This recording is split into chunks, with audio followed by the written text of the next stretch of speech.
All right, welcome to the start of session one, final day of PyData Seattle. Thanks everyone for being here. Our first session today is going to be from Nicholas Kridler, Sirbarksalot. All yours. Good morning. I'm Nick Kreidler. I wrote this app calling Sirbarksalot, and it's doing some bark detection in Python. So I'm going to be talking to you about my dogs. And so this is Cody. He is a miniature dachshund. Well, he's more of a tweeny, medium-sized dachshund, and he barks a lot. And so I'm going to be telling you more about him in a little while. But first, let me talk about how he has a really good life. I mean, look how comfortable he is here. He likes chewing. We give him these sweet potatoes or yams on blankets for some odd reason, and lots of other things. This is his favorite ball, but he doesn't like the gardener. He doesn't like fireworks, other dogs, people at the door. These are lots of things that set him off. And by the way, there's also my other dog, Kaylee, and she also has a pretty sweet life. And so despite their comfortable lifestyle, he still barks a lot. And we've even tried to come up with ways to mitigate this. And so we've gotten him these fashionable earmuffs, but they don't seem to do the trick. And so I was sort of curious, how much do they bark when we're at work? We know they bark a lot when we're at home, but are they causing the neighbors a lot of trouble with their barking? And so in this talk, I'm going to first tell you a little bit about myself and why I would build such a thing, and then the components of this, so the audio capture, bark detection, and then I made a little Facebook Messenger component, and then some analysis that I did. So real quick before I jump into me, what is Sirbarksalot? And so basically what happens is one of the dogs will bark, so Cody or Kaylee barks, and I have this old webcam that I've set up with my computer, and it creates a spectrogram and then tries to determine if there's a bark, and if there is, it sends me a message on Facebook, and it tries to, I think, count up over every minute or so, tell me how many times that they barked. And so, as you can see, I get a lot of messages. And so first, a little bit about me and why I would know how to build such a thing. I'm a data scientist at Stitch Fix. I got into data science through Kaggle. I did some competitions around whale detection, and so some of the techniques are techniques that I used in the whale competition. Like I said before, my dogs are Cody and Kaylee, and I'm mildly addicted to Final Fantasy. When I'm not working on Python or work-related things, I like to play Final Fantasy 14. So what do I do at Stitch Fix? For those of you that don't know about Stitch Fix, we are a fashion and personalization company. So you sign up on the website, fill out a profile about yourself, about what your size is, what you like to wear, what are your different style preferences. And we have stylists that go in and look at recommendations that our team has generated and pick out 5 items for you. And then we send it to your house, you try it on, keep what you like, and send back the rest. And so I work on the merch algorithms team, specifically on vendor data and algorithms. So our vendors, say it's like Kate Spade or Theory, I provide them with data that tells them about how they're doing. And then I'm also working on how do we characterize vendors more broadly, how do we cohort them, and then eventually provide recommendations about which vendors we should work with. I have also worked on inventory quality, so trying to come up with measures of, is our inventory healthy? I provide recommendations to our planning team about how many styles we should carry, and do some forecasting on health. But overall, I build data products mostly in Python. Right? And other people at Stitch Fix do a lot of really cool things, and so some of these, you see a lot of interesting pieces that people are working on. It's like, oh, I'd like to learn that. So I try to find a reason to learn some of these new technologies. And so there's actually this great algorithms tour of everything that we do at Stitch Fix. It goes through the recommendations and how we do inventory planning and warehousing, all this stuff. It's really awesome. I highly recommend taking a look. And there's some things that aren't listed in the tour.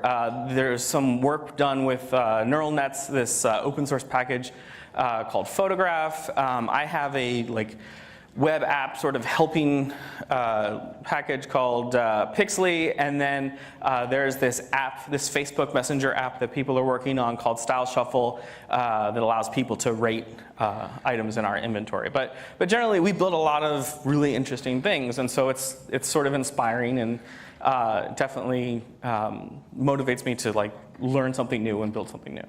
So why Sirbarksalot? Well, why not? I primarily wanted to learn TensorFlow just because the type of work that I do day to day doesn't really have a need for deep learning or machine super sophisticated machine learning. I can get away with a lot of really simple things, and I wanted to know how much my dogs bark, and so this was the motivation. Okay, so now I'm going to talk about how to actually build this thing, what I actually did. And so the first step is audio capture. So the idea is that when the dogs bark, I have this old webcam, and then it's constantly listening. So it's listening for any bark, and then if it hears something, that's what we're looking for. And so I found this library called PyAudio, which wraps the port audio. And I'm using Ubuntu at home, so it's kind of tricky to install just because I happen to have an old webcam that was not well supported by anything. But it's really simple. You just start a stream. You pass it this config dict, and you start a stream, and then you can easily record. So you just if you want to record a certain number of frames, you just loop over and then build a list, and then you can those are all bytes, and so you can turn that into a NumPy array. And so this thread executes roughly every six seconds and makes a recording. So then the next step is bark detection. So I've got these audio clips. How do I decide if the dog is actually barking? And so what I do is create these things called spectrograms, and I'll talk about that in next slide. So a spectrogram is a time frequency power plot. So the color is power, and then the y-axis is frequency, and then the x-axis is time. And so these regions that I've circled here, those are all barks, right? And so in this particular case, one of the dogs barks 4 times or something. And so so what I was hoping to do is turn this into an image classification problem where these are the things in the images that I'm looking for. It's also interesting to note that making a spectrogram can be done in Matplotlib using the mlab module. And so you might wonder, are all barks the same? Well, Cody and Kaylee actually have very distinct barks. I didn't take advantage of that yet, but you can see that Cody has sort of a deep bark that shows up at lower frequencies, whereas Kaylee has a much higher pitch to her bark, and it shows up at higher frequencies. Okay. And so the first step, my V0 detector, was similar to what I used in the whale competition, which is template matching. And so the idea is if I cut out a region of the image and I say this is my template, what I'm looking for is a correlation with if I was to slide this template across the image, the correlation at every point. And so if I do that, then I get a plot that looks like this, where at every time unit I get a correlation value, and basically just draw a line at 0.75 and say anything greater than that, I'm going to call a bark. And this actually works reasonably well. Right? And so that's the V0 version. And so I mostly use this for data collection because one, so I would have this running, determine the max cross correlation. If the cross correlation was greater than 0.75, I save that file, and then now I'm building this set of data that I can go in and label. And most of the times they were barks. There's some few false alarm sources, and I'll talk about those later. But yeah, for the most part, there was very few false alarms. It limited the amount of labeling that I needed to do because I was pretty confident. But it biases the training data because everything is collected under this assumption that it's greater than 0.75. And it's only with one template. And so if there are barks that look sort of different or don't pass the threshold, then I'm not collecting those things. And so what I also do is just sort of flip it, and anything less than 0.75, record for a little while, collect a manageable amount of samples, and then go through that as well. But barks are for the most part, greater than 0.75. So this works reasonably well. And so I used this to build a data set so that way I could get started with TensorFlow and Keras. Keras has a really nice API that makes building and training a model like super simple. It's kind of crazy how simple it is. So the painful part was actually just installing everything. So I have Ubuntu and I have an NVIDIA graphics card. I followed the installation, and that part wasn't that bad, but CUDA on my particular machine, I'm not sure if it was drivers or whatever, but that was particularly tricky. I think in the future I'll probably just like set up a Docker container or something that's just fixed.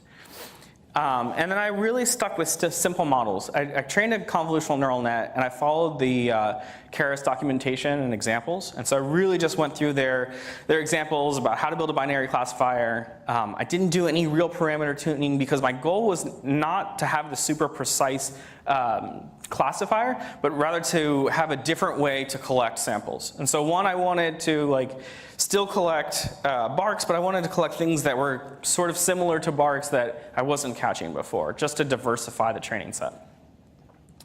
And so then the last component of this whole thing is this messenger app. And so this part is actually really easy.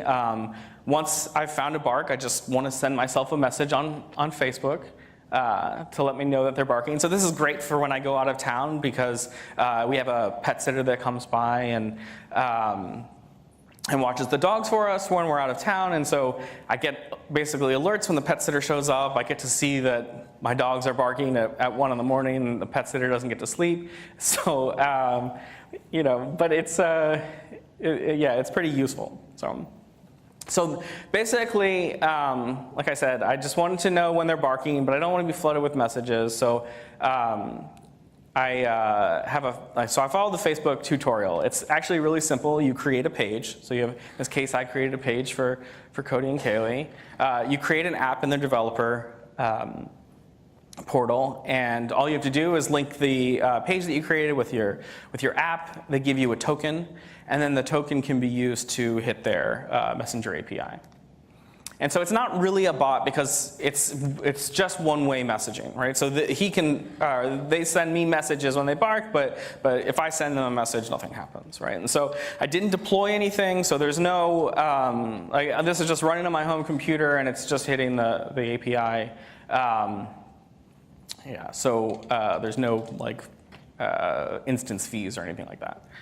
And like I said, it's really basic. I have a function that sends me a message. It has some correlation score, the number of barks that occurred in some time window, and basically I've just created a URL that has a token in it, and it just does a post with the JSON.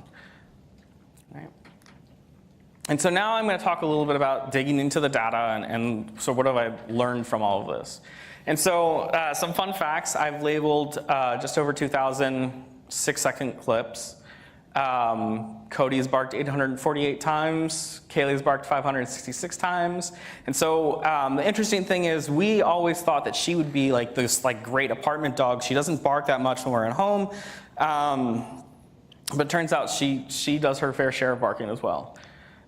So Cody barks at anyone at the door, other dogs barking, or just complete silence. So if he hears nothing, it's time to bark. Kaylee barks whenever we come home. She's super excited. That's how she expresses her excitement. Or if she has put her ball in a place that she can't get to, she needs to notify us that we should get it for her. So I made some just simple histograms of when they bark based on the hour of the day. In Pacific time, because it's my time zone. And what's really interesting is they don't really get going until about 10 a.m. So they sleep in a little bit. Cody definitely barks more, and it's kind of interesting how they're sort of shifted around Cody barks a little bit later in the night, and Kaylee a little bit sort of early afternoon. So what I've done is, weekdays we're at home, weekdays are at work, weekends we're at home. So I've only looked at the weekdays, and first thing that is we get home around 5 o'clock or so, and they seem to do most of their barking when we're at home. So that's unfortunate. Cody in particular really likes to bark at night. Kaylee appears to sleep in till like 10, so yeah, she's pretty quiet, but then at 10 she barks just as much as he does. And there's a little bit of an overlap with the two of them, because if she barks, he will start barking as well. So they typically bark together. And then if you look just the weekend, it's kind of interesting at like, let's see if we go back. So there's this like sort of bimodal distribution. On the weekdays, it's just got one hump. The weekend is the other hump, and that's when our neighbor's gardener shows up. And so that's when the barking happens. Cody really hates the gardener. It's like the leaf blower or something like that. I don't know. And then, so like, just to get a sense of like on the average day, how does it look? And like during the daytime, maybe like 1 to 2 or 2 to 3 barks per hour, but then when we get home, it's like more like 6, and he like really ramps it up. And so I wonder if it's like he's protecting us or something. It's kind of interesting. And so the last thing I'm going to show are just some false alarms, some things that the detector picked up that are not barks, but makes sense when you understand how I'm doing all of this. And so remember, I'm doing this template matching, and so I have this template, and the top one is a cough, and so you can see the cough actually looks pretty similar in the spectrogram space. We have a dog gate that closes, and when it closes, it just seems to light up all the frequencies, and so that also, and then the amount of time that it takes also is pretty similar. And then laughing also I guess is a really loud laugh. So these were pretty interesting, but it shows sort of, these are typically things that don't have to worry about when the dogs are not home, which is why the detector works so well during the day. And then the convolutional neural net that I trained, because I didn't really do anything fancy, I just sort of let it loose and did a simple thing. It picked up on some music, which is kind of interesting, and I wonder if it's just like sort of the time between like the peaks. Again, the cough shows up, but it that sort of not unexpected. And then music, and I wonder, so this is the same kind of thing. I think it was like bass or something. And so if you remember one of the pictures I showed of Kaylee barking, like she had this like pretty evenly spaced bark in time, and I wonder if it's picking up on that sort of thing. So these are sort of interesting and sort of a way I can sort of diagnose like how to maybe improve the model. And so the future, I'm going to do more data collection, work on actually try to turn it into a multi-class classification. Is it Cody or is it Kaylee? Try to improve the accuracy and play around with different parameter space. Maybe create a dashboard to track their barking, just something that, like maybe it's just like a simple app that just sends me like, this is one of them barking, or this is a clip, is it a bark, yes or no?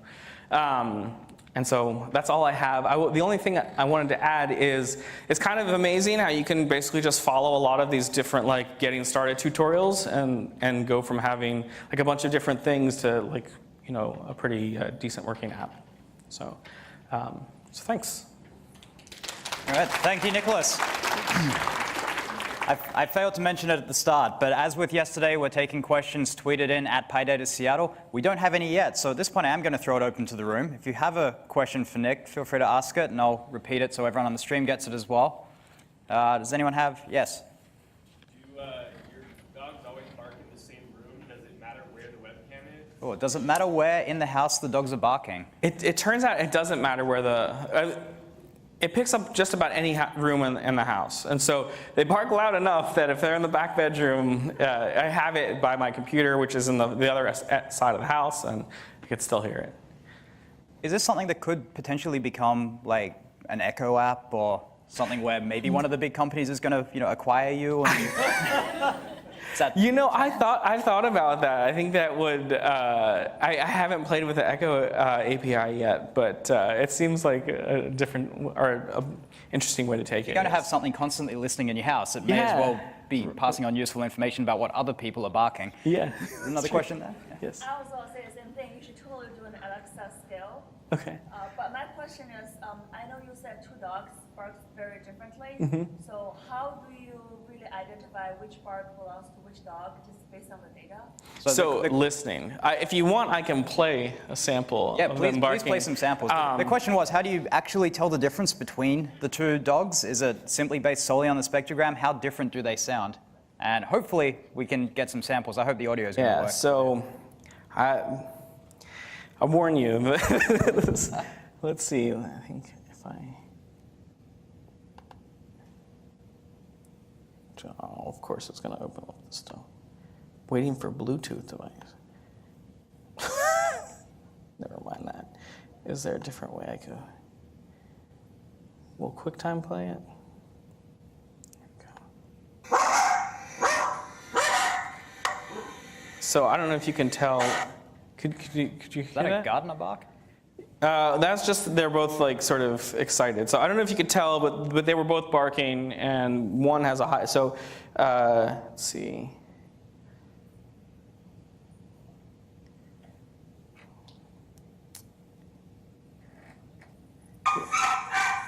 So Kaylee has the really high pitched bark. And so that's going to show up on the spectrograms you had earlier as It's a different. higher pitch, yeah, the high higher frequency. Yeah. So And then Cody's is. Window walls that lead out to the accessory deck. Can you imagine It's at the end. So I think my wife was watching Fixer Upper or something like that. So that leads nicely into the next question. Do you have you been able to use this to get a better, obviously you showed the histograms to show when the dogs are barking. Has it led to a better understanding of why they bark, what causes them? Yeah, because I labeled all the clips, you can hear other dogs barking, you can hear just like knocks at the door, like if we have a package delivered or something like that. And so a lot of it is alerts, like the dog has heard something that he's trying to alert us about, I guess. What potential do you think something like this has for training dogs either not to bark or to bark at certain times? Oh, I'm not quite sure. I mean, we're just exploring this if anyone is looking for an acquisition. Yeah, well, so one thing that I was thinking that I could do is, so we have a radio that plays during the day to try to mitigate their barking, right? To try to keep them from hearing things that happen outside. And so I was thinking I could test different playlists and see how it affects their barking. Dynamically adjust it. Yeah. It's like when they start barking more, it's like switch the playlist right. up. Go from the heavy metal into smooth jazz and try and calm them down a bit. Exactly. If you haven't heard from them for a while, then start playing gardener noises and go, oh, they are still there. Excellent. Yeah. Excellent. Any other questions from the room? Yes. I'm curious how much audio data. How much audio data have you collected?